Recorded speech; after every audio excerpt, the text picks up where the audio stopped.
Oh, ito yung sunod, mga kababayan. Naku po, ano yan, Ken? Ito yung sunod, mga kababayan, na ang sunod, mga kababayan, na may warrant. Naku po, hala. Mga kababayan, according kay Senator Trillanes, no, ang sunod na may warrant ay pinangalanan na niya, mga kababayan. Kung sino ang sunod na may warrant, patay ka diha karon. Patay ka ngayon. Eto na, mga kababayan. Sunod na umanong magkakaroon ng arrest warrant mula sa International Criminal Court si Senador Bongo. Hala. Ayon kay dating Senador Antonio Trillanes. Ayan na ha. Kakasabi lang ni Senator Antonio Trillanes sa balita ito ha ng GMA 24 Oras. Sunod na magkaroon ng warrant. Nako, Bongo. Magtago ka na, Bongo. Ito ha. Ito, mga kababayan, bago natin ipagpatuloy itong balita, ang sabi ni Trillanes, no? Kung naalala ninyo, March 6, nilabas ng ICC ang warrant ni Bongo, ni Bato, March 6, 2025. Tapos, ang sunod sabi ni Trillanes, baka first quarter ng 2026, lalabas na ang warrant ni Bongo. Nalala niyo, mga kababayan, first quarter ng 2026. So, ano bang first quarter ng 2026? January, February, March, April. No? April ba, mga kababayan? First quarter ng 2026. So, April. So, mga kababayan, baka noong Abril, may warrant na. No? I-May na ngayon. May na ngayon. Continue natin, mga kababayan. Ito. Fourth, nakatutok si June Veneracion. Wala silang kabilang sa nagpakalma kay Senador Bato de la Rosa matapos ang tangkang pag-aresto sa kanya ng NBI, si Senador Bongo. Pero posibleng maharap din umano si Go sa parehong problema. Ayon kay dating Senador Antonio Trillanes IV. Sa impormasyon kasing nakuha ni Trillanes, nakaumang na umano ang warrant of arrest ng International Criminal Court o ICC para kay Go bilang co-conspirator ni dating Pangulong Rodrigo Duterte sa kasong Crimes Against Humanity of Murder and Attempted Murder. Hala! Ang susunod po ay si Senator Bongo. Hala! Pero para lang maliwanag, ang susunod ay si Senator Bongo. Naku. Mga kababayan, may warrant na si Bato. Uhulihin na lang. Sabi nga ng PNP, ready na sila to serve. Inaayos lang. Tapos ang susunod ngayon, si Bongo. Ala! ito ay baka medyo buwan pa ang binibilang natin. Dahil Hindi po. man tiyak kung kailan nakasisiguro si Trillanes na magkakawarrant din si Go. Sabi ni Trillanes, inireklamo si Go sa ICC dahil nung kasagsagan ng mga extrajudicial killings. Si Go umano ang tagabigay ng reward sa bawat assassination bilang leader umano ng Special Operations Group ng National Death Squad ni Duterte. Ito yung pagbabayad or pagiging accountable. Kung namamayagpag sila, wala silang pakialam sa buhay ng Pilipino. Pero ito na, singidla na ito. Maliban kay De La Rosa at Go, posibleng ma-issuehan dito ng ICC warrant si dating PNP Chief Oscar Albayalde, sabi ni Trillanes. Sinusubukan pa naming makuha ang pahayag ni Go at Albayalde. June Veneracion, nakatutok. Hala, yan. Sabi ko nga sa inyo, mga kababayan, di ba? Bakit nga ba? Ano bang kaso ni Bongo, mga kababayan? Si Bongo po, mga kababayan, ay nireklamo po kasi siya ang taga-abot ng reward money. Nako po, mga kababayan. Reward system. Bongo. Ayan mga kababayan. Pakinggan ninyo Sinabi mismo ni Bongo yan. I think he will personally. Ito, mga kababayan. Wait lang. Reward system na sinasabi nila ngayon. Masyado pong baseless sa wala pong reward system Mhm. na sinasabi nila ngayon. Masyado pong baseless sa accusation po ito. 3 milyong piso.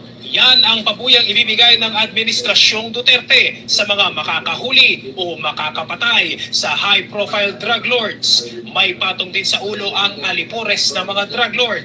Kahit mga alagad ng batas na sangkot sa droga, wala rin daw ligtas. Sabi ko ilagay kita dyan, pero sa isang kondisyon. Na kung may ahente ka, you have an agent na nakakalat into drugs and it comes to a fight, I want you to kill him personally. I want you to do the killing. Kasi sa iyo ko ibigay yung 3 million. I'm not saying that you kill them, but the order is dead or alive. Nabanggit rin po niya, nandiyan po rin po yung reward na kanyang sinabi noon. 1 million po sa mga ninja cops, patay. Pag buhay, ating million lang po. Pag lumaban, 2 million. Additional motivation on their part yan. Kasi tatanggap sila ng pera na galing sa drugs. Ang police hindi naman yung bounty hunter na talagang hindi naman yan tawag yan yung hitman gun for hire. Hindi naman. Neutralize mo yung drug lord through legal means. Kaya nga sinabi, dead or alive. Kung lumaban, mas maganda yung patay siya. Kita niyo. Reward system. Nabanggit rin po niya, nandiyan po rin po yung reward na kanyang sinabi noon. 1 million po sa mga ninja cops, patay. Pag buhay, ating million lang po. Pag lumaban, 2 million. Wala pong reward. Di ba? Pagpatay 1 million. Pagbuhay 500,000. Pag lumalaban, 3 million. Kita nyo yan? Oh, so, klarong-klaro mga kababayan. Klarong-klaro. Patay ka diya, mga kababayan. Sir Michael Loralio, may galab shoutout po. Diba? Ma'am Lilith Tunini, hello po. Nanay Minda, hello po. Kita nyo naman mga kababayan at narinig nyo naman. Yeah? Patay ka diya, Bunggo. Ikaw na ang sunod. Hawak na ni Trillanes ang beat. Hawak niya ang beat. No? Bit-bitin na kayong lahat. Hindi ba, Sir Jericel Puno, Nanay Minda. Ma'am Erlinda, hello po. Yan. So, klarong-klaro mga kababayan, no? Hindi naman tayo siguro nakapikit. Nako, sabi pa nga ni Digong noon, mga kababayan, ito. Digong, Death Squad. Nako, madami sila, Death Squad daw Senator, may I interject? Lahat itong sa right side ko, dumaan ito ng Chief of Police, Police Director. Ayan na. Puro commander ng death squad yan. I thought there was no existence. Trabaho ng pulis yan. Literally, hindi yung sabihin ng death squad. Yung isang senador, yan ang nakaupo niyan, si Senator De La Rosa. Ayan. Death squad rin yan. Patay. Because they were Inamin. police directors handling the controlling crimes in the city. So pag sinabi mong death squad, it's a very loose term na ginagamit mo lang parang gano'n sila. Lahat yan sila, ikaw ito, si Danaw, ayan o. Nagdadasal kasi sa kasalanan niya siguro. Magkano bang ilan bang pinatay mo? Dumaan yan. Ito, De La Rosa. Tanungin ko sila ngayon. Tanungin ninyo. Openly, lahat yan dumaan pagka-police chief. Pati yan si Gamboa. Tanungin ninyo. Now, kung may utos ba ako na patayin ninyo yung tao na katali yung paa, pati kamay sa likod, or assassinate them.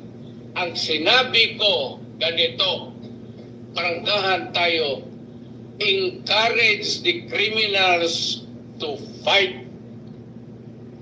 Encourage them to draw their guns. Yan, buhay yan. Ayan na sila, yan ang instruction ko. Pati yan si Kuy. Encourage, pati yan si De La Rosa, encourage them lumaban. Pagka lumaban, patayin ninyo para matapos na ang problema ko sa syudad ko. Diba? Inamin niya. Encourage them to fight para may rason tayong patayin sila. Alam nyo na, mga kababayan. So wala na. Andun na lahat. Inadmit na, admitted na. Inamin na. So, ayun, nandun na siya sa dahig. Diba, Manjay Chair? Sir Jerry Silpuno. Andun na siya sa dahig. Susunod na si Bato at si Bongo. So, yun lang mga kababayan. No?